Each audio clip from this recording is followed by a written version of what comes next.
तो मुझे हंसी आती है ये सुनते हुए भी, ये सोचते हुए भी कि जो लोग ये कहते हैं कि वो द्वारपाल नहीं है, वो स्वयं को क्या मां पार्वती से ज्यादा समझदार बताते हैं। यहीं पर भगवान श्री गणेश जो सर का हिस्सा और धड़ के हिस्से का मिलन का एक बिंदु बताते हैं, ये इसलिए सर्वप्रथम पूजनीय है क्योंकि जब इनकी पूजा करते हैं तो इनके चित्र के रूप में बड़े से कान, मतलब अच्छा से सुनो, वो लोग जिनके जीवन के अंदर वो सिर्फ सोचते रह जाते हैं, कुछ कर नहीं पाते। इसका मतलब दिमाग जो है वो शरीर का साथ नहीं दे रहा या शरीर दिमाग का साथ नहीं दे रहा। क्या किया, भगवान श्री गणेश को सर्वप्रथम पूजनीय होने का वरदान दिया। तो आप भी जब ये करते हो तो आपके जीवन के अंदर आप जो कार्य करते हो उसके अंदर आपको रिद्धि सिद्धि की प्राप्ति होती है।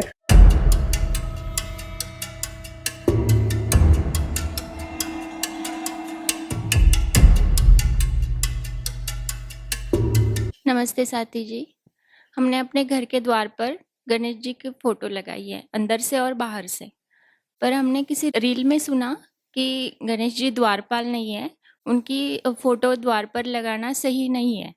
तो इस बात में कितनी सच्चाई है? तो गणेश जी मुख्य द्वार पर क्या होने चाहिए या नहीं होने चाहिए, ये एक बहुत बड़ी भ्रांति जो है आजकल वास्तुकारों ने जो है फैला दी है। गणेश जी क्या मुख्य द्वार पर होने चाहिए या नहीं होने चाहिए, ये जानने से पहले, ये समझने से पहले ये समझना होगा कि जब हम मुख्य द्वार की बात करते हैं तो किसकी बात कर रहे हैं, जब गणेश जी की बात कर रहे हैं तो क्या बात कर रहे हैं। सबसे पहले इस बात को समझते हैं, जो मुख्य द्वार है वो आपके घर का प्रवेश द्वार है, और प्रवेश द्वार का अर्थ है आपके घर के भीतरी वातावरण और बाहरी वातावरण को आपस में जोड़ना। यानी कि आपके घर के अंदर की ऊर्जाएं और बाहर की ऊर्जाएं आपस में जोड़ने का कार्य करता है आपके घर का मुख्य द्वार। अब ये ज्योतिष के तल पे क्योंकि ये जुड़ाव बनाता है इसलिए ये बुध का है, और ये आपके घर के अंदर ऊर्जाओं को लेकर के आता है इसलिए ये सूर्य का भी प्रतीक है। जब हम बात करते हैं भगवान श्री गणेश की तो आपको इतना तो पता ही होगा कि मां पार्वती ने उन्हें आज्ञा दी थी द्वार पे खड़े होने की। तो मुझे हंसी आती है ये सुनते हुए भी, ये सोचते हुए भी कि जो लोग ये कहते हैं कि वो द्वारपाल नहीं है, वो स्वयं को क्या मां पार्वती से ज्यादा समझदार बताते हैं।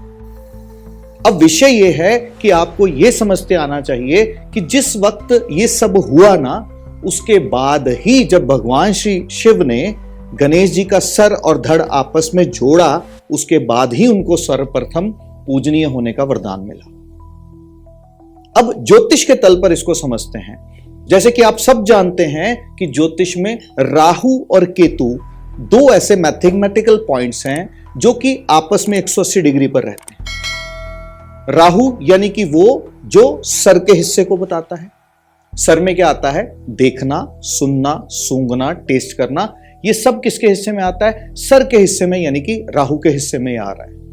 अगर ये सब सेंसेस राहु के हिस्से में है तो केतु के हिस्से में क्या है, वो जो धड़ का हिस्सा है जहां पर महसूस करने की शक्ति है। यानी कि आपका जो ये मनुष्य रूपी शरीर है ना, ये चलता कैसे है, जब आप दिमाग में एक विचार यानी कि राहु के हिस्से में एक विचार लेकर के आते हैं तो धड़ के हिस्से से उस विचार को एक्शंस में कन्वर्ट करते हैं। वो लोग जिनके जीवन के अंदर वो सिर्फ सोचते रह जाते हैं, कुछ कर नहीं पाते, इसका मतलब दिमाग जो है वो शरीर का साथ नहीं दे रहा या शरीर दिमाग का साथ नहीं दे रहा। यहीं पर भगवान श्री गणेश जो सर का हिस्सा और धड़ के हिस्से का मिलन का एक बिंदु बताते हैं, ये इसलिए सर्वप्रथम पूजनीय है क्योंकि जब इनकी पूजा करते हैं तो इनके चित्र के रूप में बड़े से कान, मतलब अच्छा से सुनो, बड़े से नयन मतलब देखते हुए अपनी दृष्टि जो है अपने लक्ष्य पर रखो। ये बात समझ में आ रही है। लंबी सी नाक यानी कि ट्रंक के रूप में सूंघने की इंद्री, ये बात समझ में आ रही है, समझ पा रहे हो। तो भगवान श्री गणेश क्या करते हैं, जब भी उनके दर्शन करते हो, उनको नमन करते हो, ये आपके ध्यान को आपकी धारणा के साथ यानी कि आपके थॉट्स को आपके एक्शंस के साथ मिलाने का कार्य करते हैं। तो जब भी कभी भगवान श्री गणेश जी को पूजा जाता है तो आपके जीवन में जो आप सोचते हो उसको पूर्ण करने का अभ्यास करते हैं। अब जब ये गणेश जी का स्वरूप घर के अंदर और बाहर की ओर मुख करता हुआ लगे, क्योंकि ऐसा माना जाता है कि भगवान श्री गणेश के आगे तो रिद्धि सिद्धि है, साथ तो रिद्धि सिद्धि है, पर पीठ पीछे दरिद्रता है। इसका मतलब जब भी आप कोई भी कार्य को देख करके, सुन करके, क्योंकि देखोगे तो आगे से, तो आपके जीवन में रिद्धि सिद्धि होंगी। कैसे? जब ध्यान और धारणा एक होगी, यानी कि आपके थॉट्स और एक्शन मिलेंगे। पर जिस काम को बिना देखे मतलब पीठ के पीछे, जो भगवान श्री गणेश के पीठ के पीछे क्या है? दरिद्रता। तो जब बिना देखे किसी कार्य को करते हो तो उस कार्य में सफलता नहीं मिलती। तो यही स्वरूप जब मुख्य द्वार के ऊपर पीठ से पीठ सटा करके आपस में लगाया जाता है तो होता क्या है? होता उस वक्त यह है कि जब घर से बाहर की ओर जाते हो तो पहले दर्शन किसके होते हैं? भगवान श्री गणेश के दर्शन। तो अब आपका ध्यान और आपकी धारणा, यानी कि जो आप घर से निकल रहे हो, कुछ तो भी थॉट लेकर के निकल रहे हो, कोई कार्य करने जा रहे हो, शॉपिंग करने जा रहे हो, कुछ तो भी करने जा रहे हो। आपका ध्यान और धारणा यानी कि आपके थॉट्स और एक्शन आपस में तालमेल रखेंगे और आप जिस काम के लिए निकल रहे हो वो काम जो है आपका पूर्ण होगा। यह है भगवान श्री गणेश का स्वरूप। और जब घर के अंदर आओगे तो पुनः से आपको भगवान श्री गणेश के दर्शन होंगे। इसका अर्थ क्या है कि जब आप घर के अंदर आ रहे हो तो अपना सारा ध्यान अपने परिवार को दे पाओ। तो यह है वास्तविकता में भगवान श्री गणेश का स्वरूप, जो रिद्धि सिद्धि के स्वामी है। अगर संभव हो तो एक मनुष्य रूपी शरीर का ना गूगल करना सिर्फ, तो स्कल का हिस्सा और रीढ़ की हड्डी जो है ना वो ठीक ऐसे लगेगी जैसे भगवान श्री गणेश का सर है और उनकी ट्रंक है।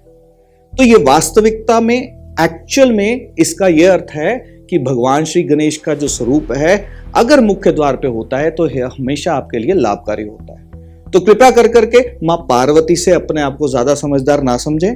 और भगवान श्री शिव ने ये सब करके क्या किया? भगवान श्री गणेश को सर्वप्रथम पूजनीय होने का वरदान दिया। तो आप भी जब ये करते हो तो आपके जीवन के अंदर आप जो कार्य करते हो उसके अंदर आपको रिद्धि सिद्धि की प्राप्ति होती है और आप जगत में लोगों के बीच में जो है वो जाने जाते हो, जिससे आपकी मान प्रतिष्ठा बढ़ती है।